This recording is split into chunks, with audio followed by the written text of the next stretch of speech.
las podéis consultar después, igual que os podéis descargar el material que yo os voy pasando.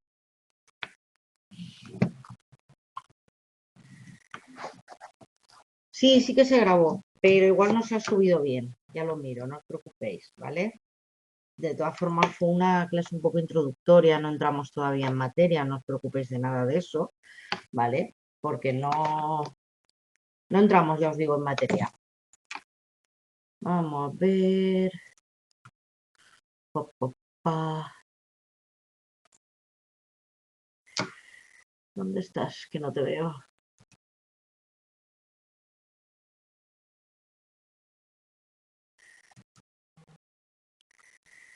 En serio. ¿Qué he hecho? ¡Socorro!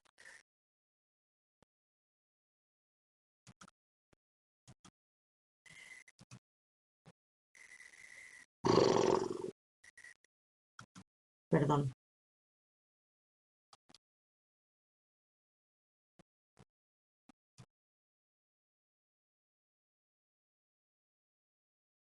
Vale, aquí estoy. Aquí estoy de nuevo, perdonad. Vale. Veo que me he colado. Es que no tengo todavía el libro. Tengo un libro que es antiguo. Entonces he subido el tema 2 sin querer. Pero bueno, no pasa nada. Lo que vamos a hacer va a ser, yo os voy a dar la clase introductoria, que la tendréis colgada en 0, ¿vale? Y, a ver, esperad un segundo. A ver si lo tengo aquí.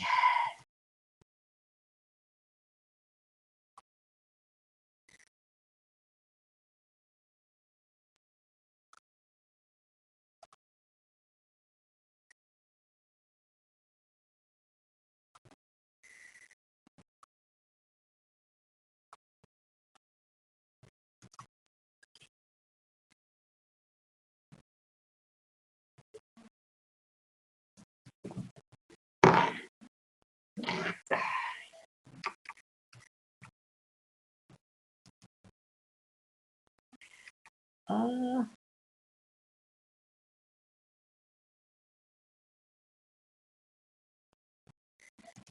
a ver.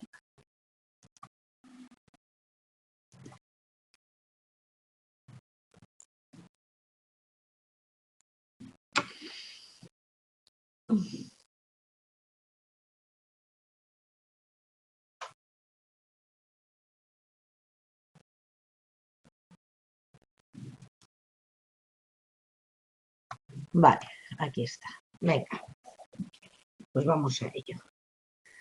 El primer tema lo vais a tener así como muy resumidito. Si podemos, entraremos ya en el segundo porque no es gran cosa el primer tema, ¿vale? No os preocupéis. El segundo tema está bastante bien. A mí me gusta mucho porque precisamente ya entra en materia de lo que es el estrés, que es el mal de nuestros días. Entonces ya iréis viendo qué tal. ¿El fin de semana, la semana bien? ¿Muy agobiados con las asignaturas o qué?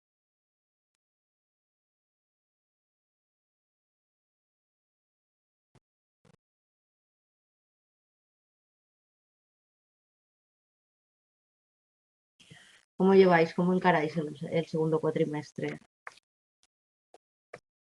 Espero que estéis con todos los ánimos ahí con la pila puesta, ¿eh? No podemos fallar ahora, que ya, ahora ya es cuesta abajo. O sea, ya hemos pasado el Ecuador, en 3 días es carnaval, en 4 días Semana Santa y después de Semana Santa, pues prácticamente nos quedan, pues no sé si 1 o 2 tutorías. O sea que tenemos marzo y abril para comernos todo lo que hay. Bueno, vamos a empezar, ¿vale? Vamos a hacer una pequeña introducción. Dice que en el libro nos dice que los últimos 25 años, desde mediados de los 70, por tanto, pudiéndonos hoy en día, estamos hablando de hace 50, que los libros a veces se nos quedan un poco desactualizados, el campo de la acción de la psicología clínica ha aumentado considerablemente. Pues sí que es verdad, porque desde los años 80, en los que yo pude terminar la carrera, a lo que tenemos hoy en día, Jesús, María y José, o sea, la presencia y el empaque que está teniendo la psicología en en todas las áreas, tanto de salud como de cualquier otro aspecto, de educación, de publicidad, de sociología, bueno, en muchísimas áreas, en deporte, en juzgados, es que en todas partes, pues es increíble cómo ha ido evolucionando y cómo ha ido creciendo. Yo creo que debe ser una de las materias que más ha crecido en los últimos años. Vale, ¿cuáles son o cuáles van a ser los objetivos que va a tener la psicología clínica en estos días nuevos o las nuevas áreas de aplicación a las que se ha ido moviendo? Bueno, pues en el aumento, ahí se ha ido enfocando, aumentar la salud y el bienestar de las personas, a prevenir y modificar o incluso aliviar enfermedades vinculadas a aspectos psicosociales que puedan llegar a ser controlados, y en el caso de trastornos crónicos, pues conseguir el mejor funcionamiento y bienestar posible, es decir, una calidad de vida para aquellas personas que padecen trastornos de tipo crónico, tanto para los enfermos como, ojo, cuidado, las personas cuidadoras o como sus allegados o como su familia, como los que les rodean, ¿vale? Y eso es algo que no se había tenido muy en cuenta anteriormente, lo que es el entorno de la persona que está sufriendo algún tipo de trastorno, no se cuidaba. Ahora sí, ahora ya se empieza a poner la mirada en esos puntos. Hay una serie de factores que evidentemente han contribuido a que se ensanchase este horizonte, ¿no? Y el campo de acción de esta psicología clínica. Y sobre todo en lo que es la modificación de conducta, que es con lo que más se trabaja cuando estamos hablando de prevención o cuando estamos hablando de mejora de condiciones para una persona que está sufriendo algún tipo de enfermedad, ¿vale? En primer lugar, pues la observación de que en la sociedad contemporánea los trastornos que afectan gravemente a la salud se relacionan con estilos de vida poco saludables, tanto en demandas personales como en demandas sociales, ¿vale? También porque hay déficits o excesos comportamentales, o sea, pues a lo mejor no hago bastante ejercicio, pero y fumo mucho, ¿vale? Tenemos dos, un déficit y un ejemplo de déficit y un ejemplo de exceso.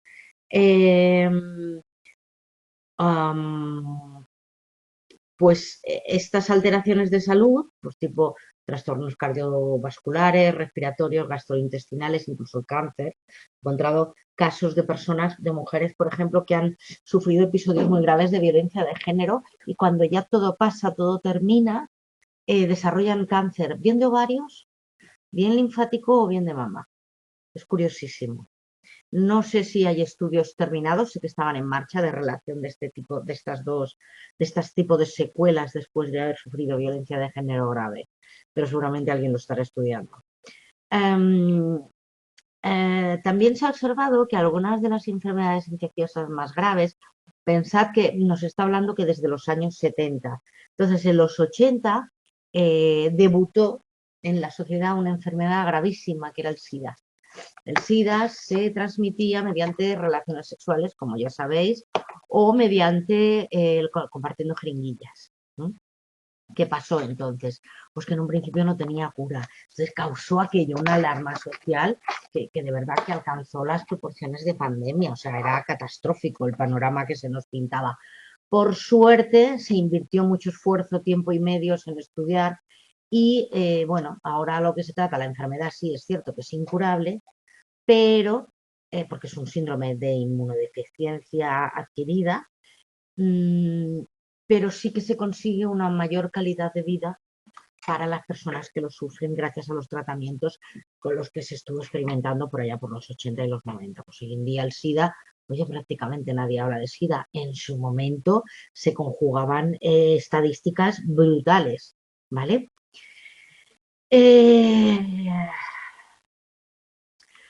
En segundo lugar, hablando de los factores que han contribuido a todo esto, la preocupación social cada vez mayor por la prevención y por el aumento de la calidad de vida de las personas, tanto a través de la promoción de la salud como la mejora de funcionamiento y bienestar de las personas que tienen enfermedades crónicas. Llevamos una serie de años, y ya son bastantes, que nuestra sociedad tiende al bienestar, a la homeostasis, al estar lo mejor posible, ¿vale? Esta tendencia pues también influyó muchísimo en el desarrollo de este campo de acción de la psicología clínica.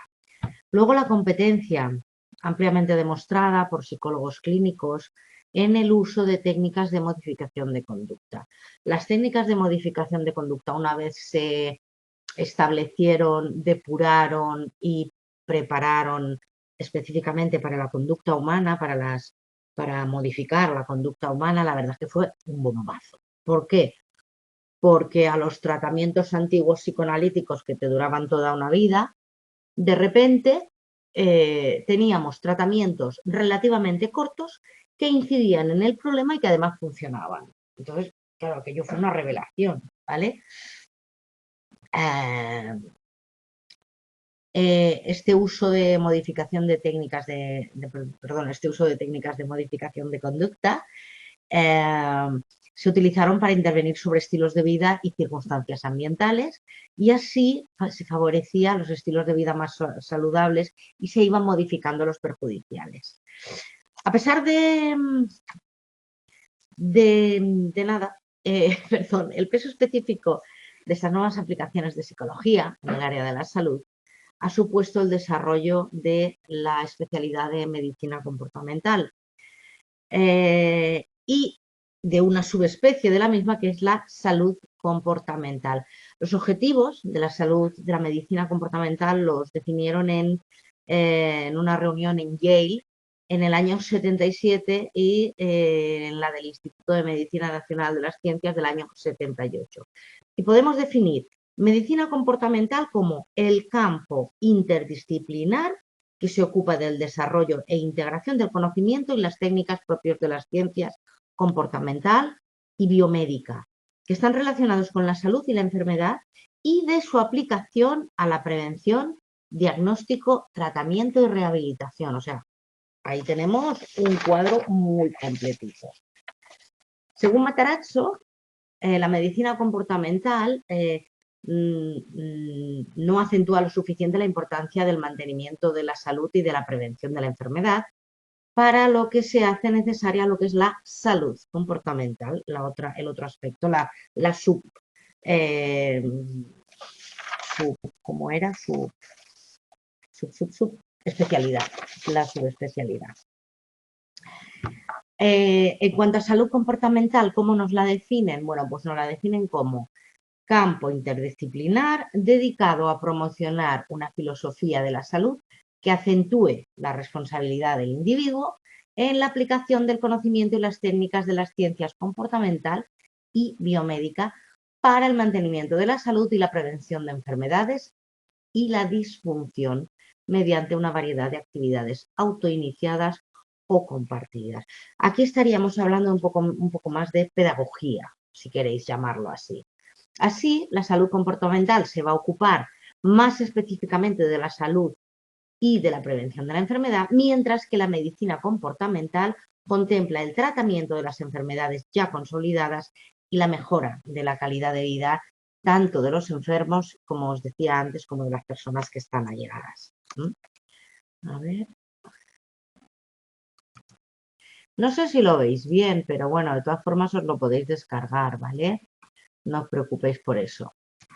¿Cuáles son los objetivos generales de las nuevas áreas de aplicación de la psicología? Pues tenemos 4 grandes objetivos. El de prevención primaria, secundaria, tratamiento de enfermedades y prevención terciaria. En cuanto a la prevención primaria, pues evidentemente se va a tratar de aplicar estrategias o de controlar situaciones de alto riesgo, de aplicar estrategias comportamentales para fortalecer la salud y prevenir la aparición de enfermedades. Por ejemplo, pues el entrenamiento en técnicas de relajación pueden evitar que una persona se estrese demasiado y le salga una úlcera, por deciros algo, ¿vale? En segundo lugar, hablamos de la prevención secundaria. La prevención secundaria sería pues, estrategias para eliminar o controlar situaciones de alto riesgo y manifestaciones leves antes de que el problema pues, se agrave. Pues, por ejemplo, hacer un tratamiento para dejar de fumar antes de llegar a un cáncer de pulmón, por ejemplo, ¿vale? Luego tenemos el tratamiento de enfermedades, que serían programas de intervención para la modificación de alteraciones ya consolidadas. Estaríamos hablando de estrategias para, por ejemplo, superar el dolor crónico de cabeza. Y luego, en tercer lugar, la prevención terciaria, que son unas estrategias que tienen dos objetivos fundamentales: reducir la posibilidad de recaídas y aliviar los efectos perjudiciales derivados de aquellos trastornos crónicos que no podemos tratar o que no podemos, o que simplemente podemos aspirar a paliar un poquito. La intervención comportamental casi siempre se suele dirigir hacia alguna de las tres áreas que os voy a decir ahora. El control de estrés, ya sabéis que el estrés es lo peorcito que tiene nuestra sociedad hoy en día. El aprendizaje o eliminación de comportamientos habituales que favorecen o perjudiquen a la salud, es decir, vamos a aprender comportamientos que nos ayuden a preservar nuestra salud, y vamos a desaprender o vamos a eliminar aquellos comportamientos habituales que nos perjudican. Y la modificación de respuestas concretas o condiciones ambientales relevantes específicas de cada trastorno. Vale. Cuando hablamos de intervención comportamental para el control de estrés, tenemos que tener en cuenta que la presencia de determinados patrones de conducta o estilos de vida poco saludables. Aquí os pone el ejemplo del patrón tipo A, que sería el patrón de las tendencias a negar los problemas, a evitar o escapar de las situaciones estresantes, o la ausencia de patrones de conducta y estilos de afrontamiento más saludables, pues por ejemplo, personas que tienen un patrón de dureza o de fortaleza mental aumentan las probabilidades de que las situaciones potencialmente estresantes provoquen un efecto perjudicial. ¿Qué os pasa? No veo entrar y salir. ¿No funciona bien o qué? Bueno, espero que se arregle si es que hay algún problemilla. Bueno, el impacto del estrés va a depender de la apreciación que se haga de la situación potencialmente estresante, es decir, cómo de trascendente es esta situación para mí, será más o menos estresante. Por ejemplo, ¿qué os voy a decir? Estoy perdidamente, locamente enamorada de mi novio y estoy hablando de una situación estresante y él pues quiere dejarlo. Si yo tengo una conducta de tipo dependiente hacia la persona a la que quiero o hacia las personas que me rodean, lo voy a pasar mucho peor, ¿vale? Entonces, ¿por qué? Porque yo voy a hacer una valoración de la situación estresante que se me presenta, pues como catastrófica. O sea, si él me deja, me muero, por ejemplo, ¿vale? Por poneros un ejemplo. Y luego también va a depender de los recursos propios para hacerle frente. Es decir, del grado de autoeficacia que tenga una persona, que está íntimamente ligada con lo que es la expectativa de autoeficacia. La expectativa de autoeficacia se refiere a, basándonos en la experiencia o en las experiencias de vida que yo tengo, qué herramientas tengo yo, cuento yo con ellas, soy consciente de que tengo para afrontar esta situación, ¿vale? Porque todos en un momento dado sabemos que tenemos algunas herramientas para afrontar algunas situaciones y en cambio en otras situaciones no, pero todos tenemos algo, ¿no? Pues entonces, el grado de autoeficacia que percibe la persona, que percibe hacia sí mismo aquel que la está frente a una situación potencialmente estresante. Entonces, la intervención comportamental para el control de este estrés debe de tener en cuenta una serie de aspectos. En primer lugar, las situaciones ambientales potencialmente estresantes. ¿Cuáles van a ser? Hay que definirlas. Los patrones de conducta y estilos de afrontamiento que por su presencia o ausencia puedan ser significativos. O sea, ¿qué tengo y qué me falta? La forma de valorar las situaciones estresantes y los propios recursos, que no viene a ser más que esto que estábamos comentando antes. ¿Cómo percibo yo una situación estresante?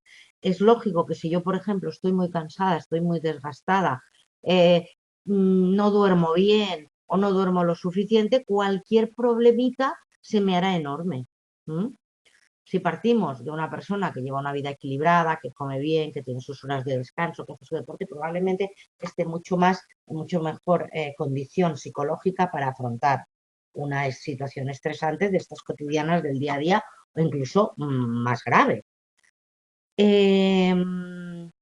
Y ya por último, el último aspecto que debemos tener en cuenta es las habilidades de los sujetos para controlar las situaciones estresantes y su posible impacto en su vida o en ellos. Muchas de las intervenciones se centran en la modificación del entorno estresante de las personas, por ejemplo, el ámbito familiar, o bien en la escuela, o bien en el ámbito laboral, institucional, etcétera, para conseguir un entorno más saludable. Otras veces, lo que hacemos con las intervenciones es centrarnos en los propios sujetos. Ya os digo yo que en la modificación de conducta nos centramos en el sujeto, punto pelota. Y luego es el sujeto el que puede modificar su ambiente, ¿vale? Al que le damos herramientas para que pueda modificar el ambiente que le rodea. O simplemente, pues, desarrollar otras estrategias para que no le afecte tanto. Y esto es el típico caso de un acoso laboral, por ejemplo, ¿vale? Una persona que es víctima de un acoso laboral sangrante, pues te llega a la consulta destrozada, destrozadita. Falta de creencia en sí misma, en su propia validez, porque llegan a dudar de todo, lo habré hecho bien, no lo habré hecho bien, seré capaz, no seré capaz, uy, si hago esto me dirán, es como vivir en un reino de terror. Entonces, pues nosotros trabajaremos para que la persona sea capaz de afrontar un regreso al trabajo o bien tome una decisión al respecto, es decir, me largo y ahí os quedáis también, o denuncio a la empresa, o sea, trabajamos también mucho el tema de la toma de decisiones, ¿vale? ¿Dónde me he quedado? Las intervenciones se centran en los sujetos, exacto, entrenándose para que dominen habilidades significativas para poder aumentar su autoeficacia, que es lo que os comentaba yo, para poder manejar estas demandas estresantes y poco saludables que le vienen del entorno y de las propias manifestaciones del estrés. También se puede modificar la disposición de las personas a reaccionar con estrés ante las demandas estresantes, modificando creencias, modificando actitudes, modificando valores, alterando patrones de conducta, estilos de afrontamiento poco saludables y potenciando otros que puedan llegar a ser más saludables. ¿Hasta aquí bien? ¿Nos enteramos? ¿Os estoy lanzando un rollo macabeo? ¿Cómo vais por ahí? ¿Os habéis desenchufado? ¿Va bien? Venga. Seguimos. Adelante, venga. Vale, vamos con la intervención comportamental para controlar conductas habituales. Hay determinadas conductas habituales que por exceso o por defecto se encuentran relacionadas con la salud o bien la fortalecen o aumentan el riesgo de enfermedades, ¿vale? El tipo de dieta que llevemos, el consumo de tabaco, el consumo de algunas drogas, de alcohol. Sigo sin entender por qué separan drogas de alcohol si sigue siendo una droga, pero bueno. Si hacemos o no hacemos ejercicio físico, precauciones en las relaciones sexuales, reconocimientos médicos periódicos, adherencia a la medicación, pues eso es algo muy importante también en el caso de trastornos crónicos, enfermedades crónicas. La adhesión a la medicación, sobre todo las que son de tipo psiquiátrico, que me encuentro muchas veces que gente que me ha tenido brotes psicóticos con la medicación se controlan y llega a un punto, al principio van medio atontolinados, pero luego ya empiezan a funcionar mejor. Se confían, dejan de tomarla y la liamos parda. Esto os va a pasar en la práctica, ¿vale? Hasta ahora la intervención comportamental se ha centrado sobre todo en eliminar hábitos perjudiciales y muy poco en conseguir hábitos saludables. Ya os digo yo que ese hasta ahora era en los 90. Ahora ya sí, lo que es el perseguir un estilo de vida saludable. Fijaos, por ejemplo, que en los últimos años cada vez hay más gente que no fuma, cada vez hay más gente que no bebe. No sé si os habéis dado cuenta, pero yo lo veo a mi alrededor, que mucha gente, a ver, la gente joven en general, y estoy hablando de los aborrecentes, pues bueno, estos viven al límite muchas veces, muchos de ellos, no todos, no quiero decir todos. Pero la gente ya con con una colección de patitos más ordenados aquí, sí que es cierto que todo el mundo busca, pues por lo menos, quien más, quien menos, o hace pádel, o corre, o va al gym, o hace yoga, o hace agua gym, o hace... Es así. Entonces, el tema de los hábitos más saludables ya, el buscar el mantenerme, ya que estoy bien mantenerme, esto sí que hoy en día yo creo que está mucho más interiorizado en la población, pero bueno, es una percepción mía, ¿vale? Al menos del entorno que yo tengo. Pues siempre ya sabéis que las percepciones que tenemos están sesgadas por muchas cosas. Vale, la intervención nos va a incluir técnicas basadas en el condicionamiento clásico y operante, como ya os he dicho antes, para alterar la relación funcional entre estímulos antecedentes y la conducta habitual y entre la conducta y sus consecuencias. Además, incluimos estrategias para conseguir una disposición favorable y estable al cambio de hábitos.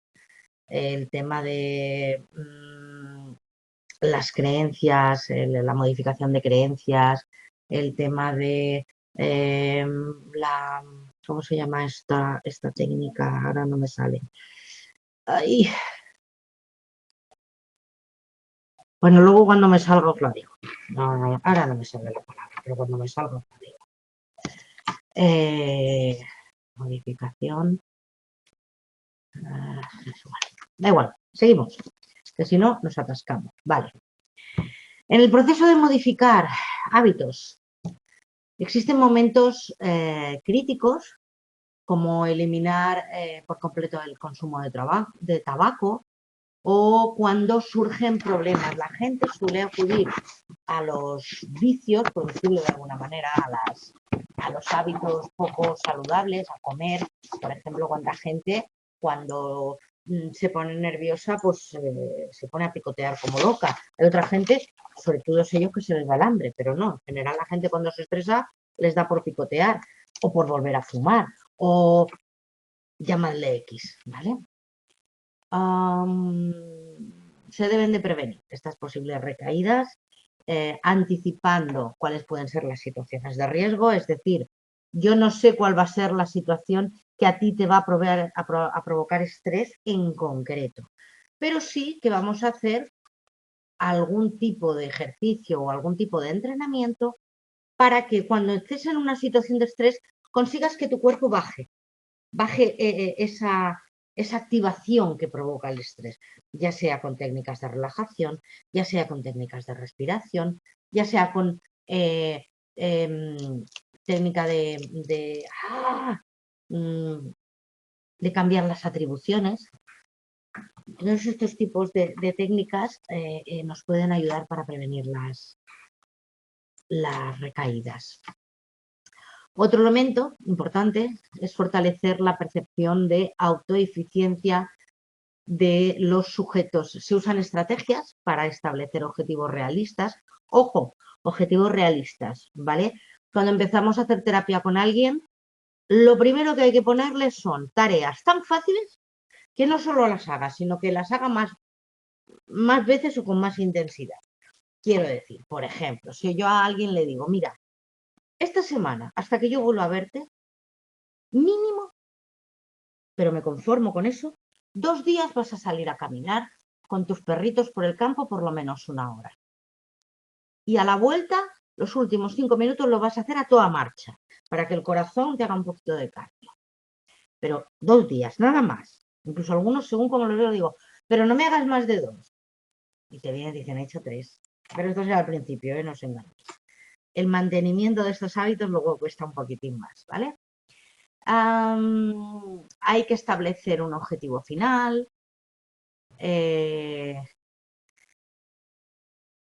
pero también objetivos intermedios, de manera que la consecución de objetivos a corto plazo nos actúe como refuerzo. Es decir, si yo he conseguido salir a andar no 2 días, sino 3, muy importante que el terapeuta refuerce eso. ¿Y cómo te has sentido?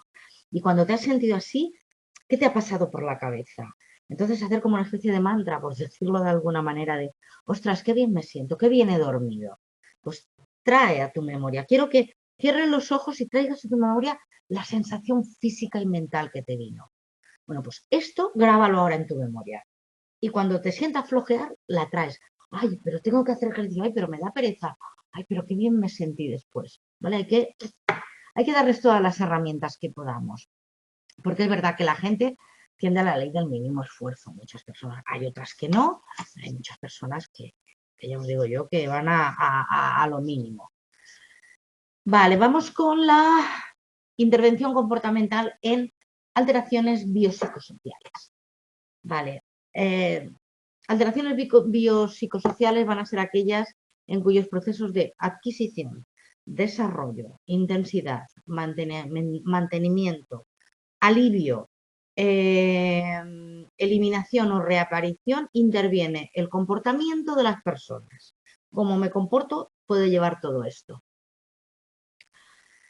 La aplicación de tratamientos se ha centrado en un gran número de trastornos. Por ejemplo, léase, alteraciones cardiovasculares. Aquí destaca la hipertensión arterial. La intervención se ha centrado en el control directo de la presión arterial y la disminución de la activación simpática, controlando el estrés, adquiriendo hábitos alimentarios, práctica de ejercicio, control de peso y eliminación de consumo de tabaco. Ahí es nada, ¿eh? No os lo perdáis. Fijaos todas las cosas que os dicen, que no se hace todo a la vez, ¿vale? Poquito a poquito. Primero se quita lo peor y luego se va lo fácil. El dolor también, en los trastornos de dolor, en dolor crónico y en dismenorreas funcionales, la intervención que incluye biofeedback, técnicas de relajación para el control de respuestas vinculadas al dolor, estrategias cognitivas para controlar el impacto del dolor, es decir, inoculación de estrés, por ejemplo, es una de las técnicas que se utilizan, entrenamiento en habilidades para afrontar situaciones que provocan dolor y técnicas operantes para eliminar aquellos reforzadores que hacen que el dolor les pueda en un momento dado paralizar. Luego tenemos el tema de los trastornos gastrointestinales, que también se trabaja mucho. Generalmente están relacionados con el estrés y con hábitos poco saludables. Se utilizan técnicas de relajación, estrategias de afrontamiento para reducir la activación y controlar el estrés, técnicas de exposición gradual para eliminar síntomas adquiridos por condicionamiento clásico, porque claro, ya vienen con un bagaje los pacientes, ¿vale?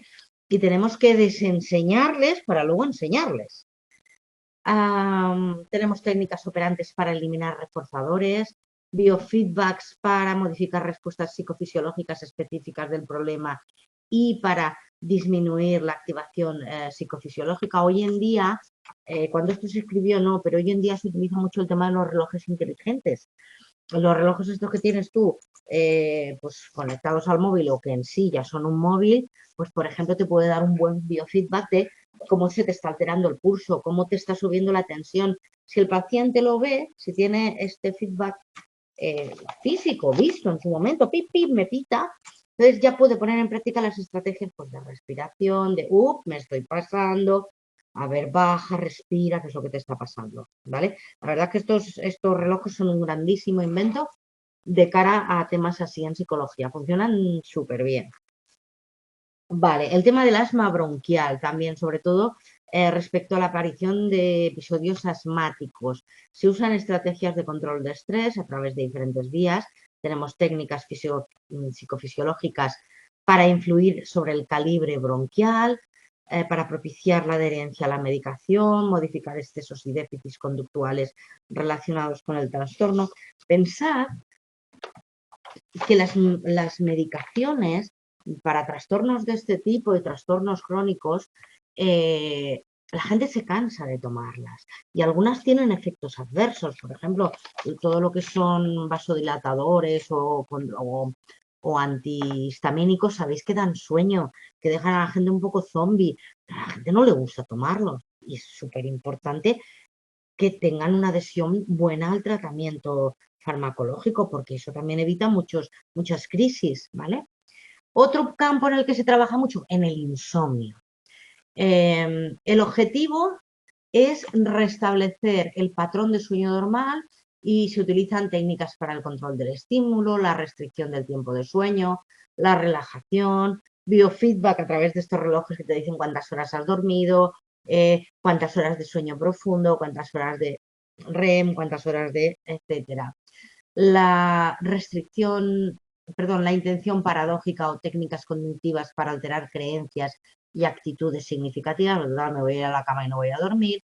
tengo el mal recuerdo, tengo aprendido el mal recuerdo de las noches en blanco, tengo que desaprenderlo y ahí estamos los psicólogos para ayudarles. La rehabilitación neuromuscular, ¿vale? Se utiliza biofeedback para mejorar el control sobre la actividad muscular, para aumentarla o disminuirla. Técnicas para el control de estrés, adherencia al tratamiento de fisioterapia, cambios del estilo de vida. Es útil, por ejemplo, en procesos de rehabilitación de lesiones deportivas o no deportivas. Un autor que os sonará bastante, que es Buceta, ha dicho que las técnicas psicológicas que contribuyen a la recuperación de los deportistas lesionados les ayudan a controlar el impacto emocional de la lesión, controlan el dolor y fortalecen la motivación y autoconfianza respecto a la rehabilitación. O sea que fijaos cuántos campos tocamos. Y ya finalmente, hablando de otros puntos, otros campos en los que se trabaja también mucho, es el tema de la diabetes, el tema del cáncer, del SIDA. Se ofrecen estrategias cognitivo-conductuales o comportamentales para controlar el estrés, para la adquisición de comportamientos saludables y para eliminar cualquier tipo de comportamiento que pudiese resultar perjudicial. En cuanto a la aplicación de la intervención psicológica, pues bueno, pues todavía son muy pocos los psicólogos que trabajan regularmente en este campo. Mentira.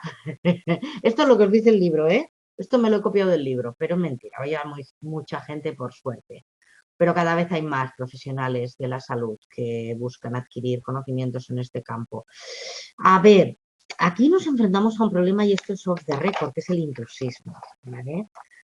Los médicos pueden tener formación psicológica, los enfermeros pueden tener formación psicológica, los maestros pueden tener formación psicológica, pero no son psicólogos, ¿eh? Cuidado, porque ahora, y sobre todo aquí en Ibiza, no sé de dónde estáis, no sé por dónde andáis vosotros, ahora en primavera, pero como las setas, florecen toda una colección de gurús y pseudo psicólogos y entrenadores, yo qué sé, que te abren las no sé qué acásicos, los registros acásicos y que te...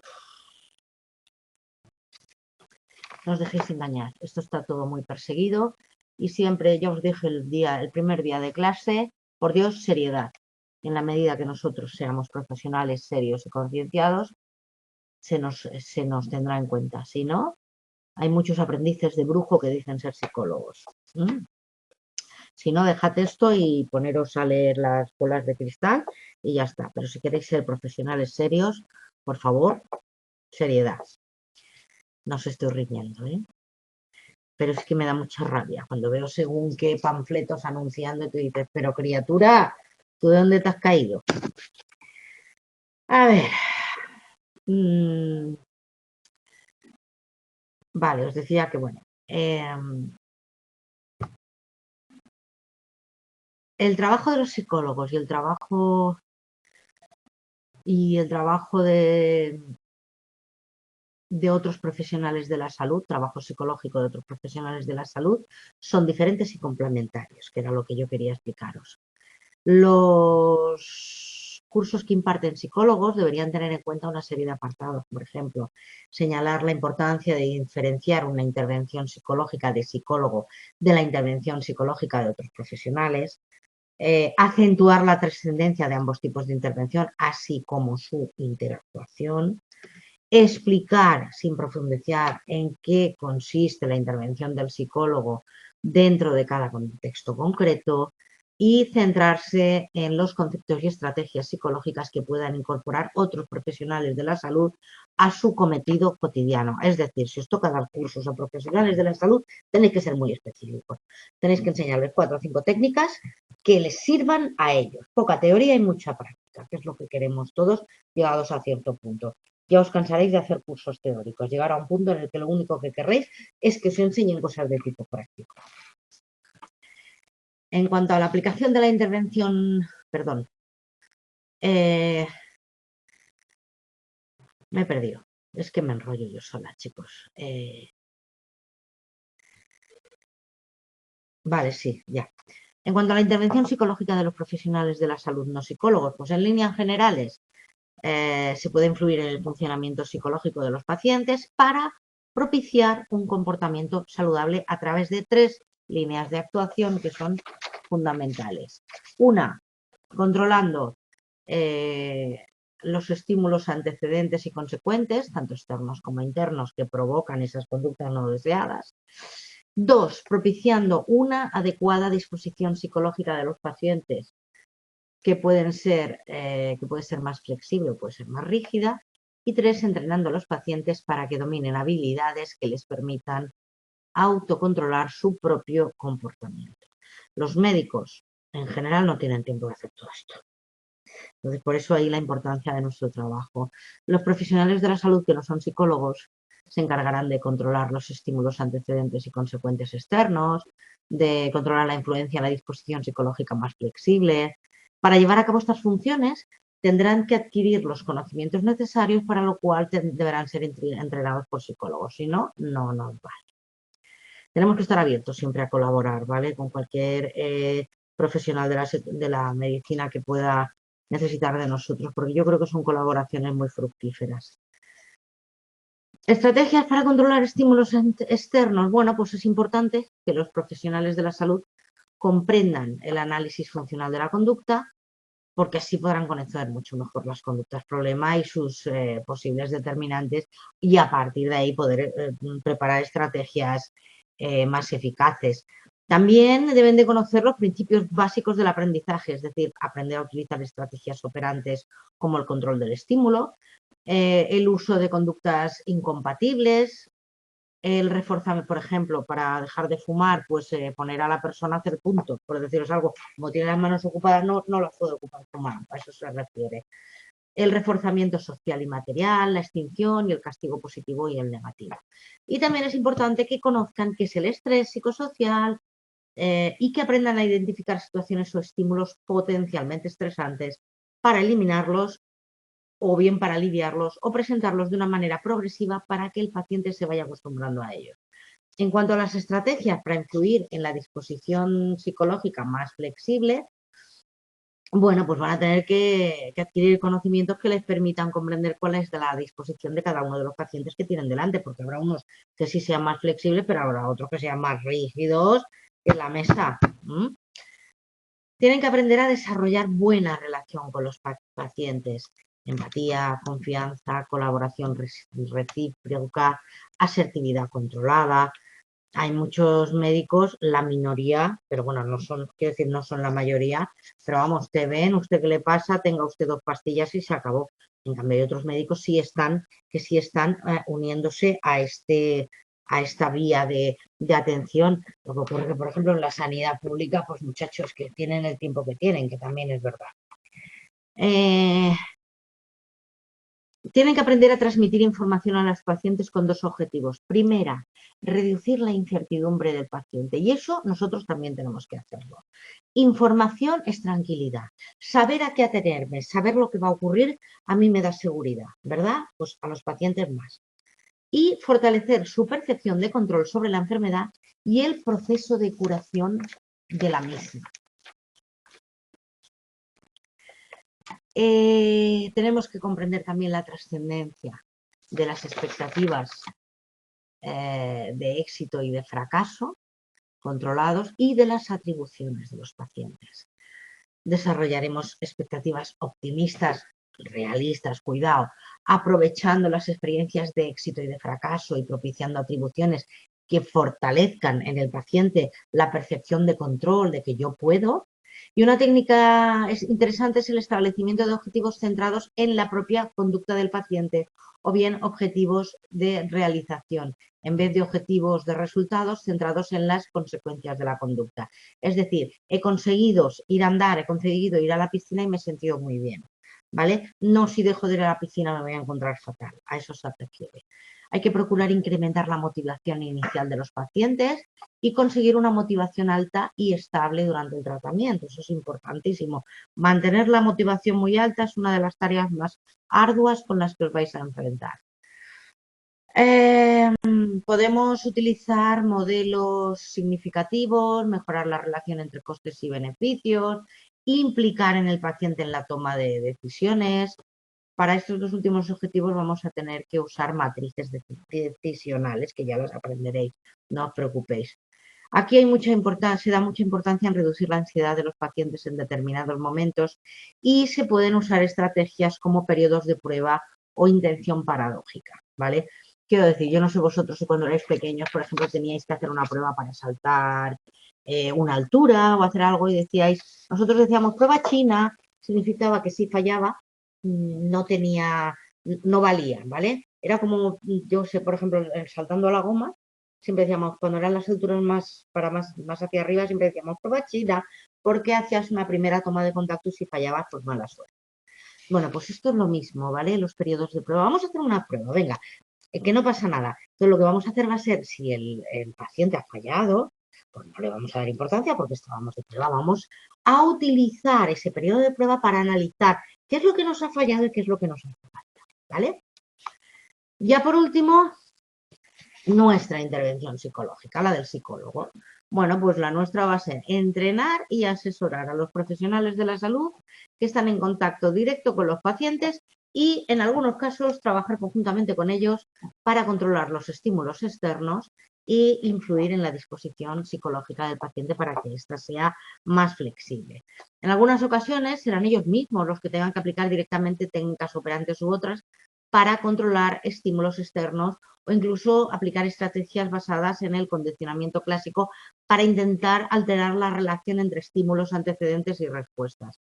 Y siempre que estén en contacto con los pacientes, intervenir para influir en su disposición psicológica más flexible. Vamos a entrenar a los pacientes para que dominen habilidades psicológicas que les permitan autocontrolar su propia conducta. El hecho de que yo sienta que tengo poder sobre mi conducta ya me da una tranquilidad. Y el debilitamiento de la disposición psicológica más rígida. Vamos a incluir autoevaluación de experiencias internas, autorregistros, establecimiento de objetivos, técnicas de relajación, autoinstrucciones, autoafirmaciones, autorrefuerzos, el stop thinking, técnicas para la solución de problemas, habilidades interpersonales, estrategias para programar el tiempo y todo lo que se os ocurra para ayudar a este paciente. La disposición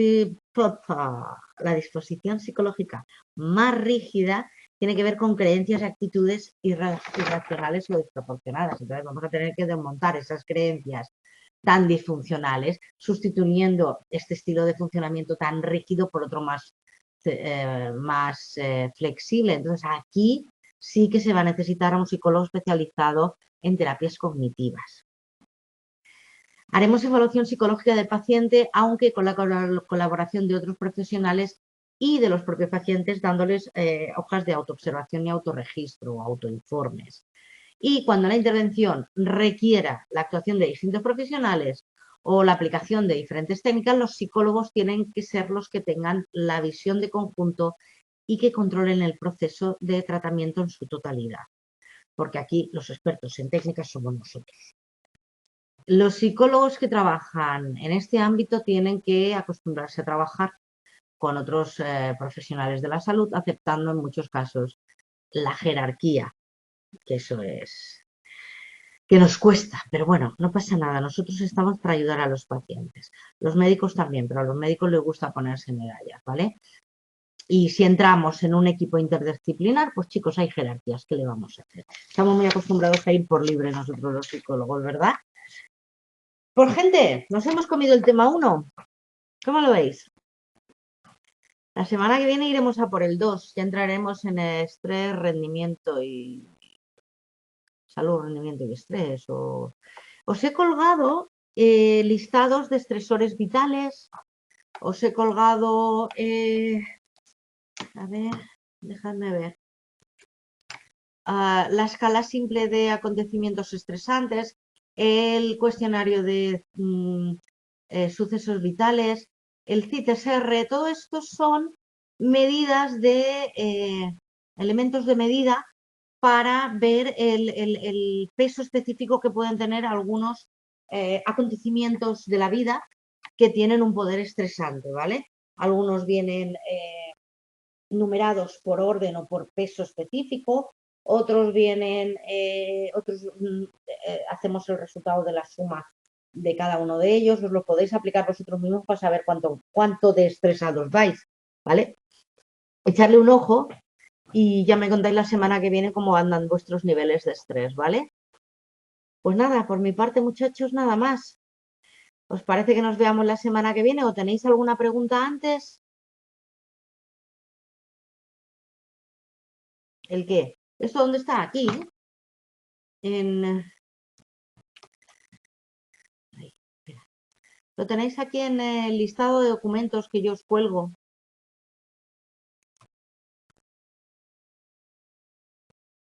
A las sesiones grabadas, ¿vale?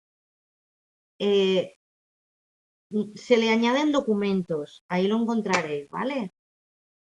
Pues venga, chicos y chicas, ánimo y nos vemos la semana que viene. Hasta luego.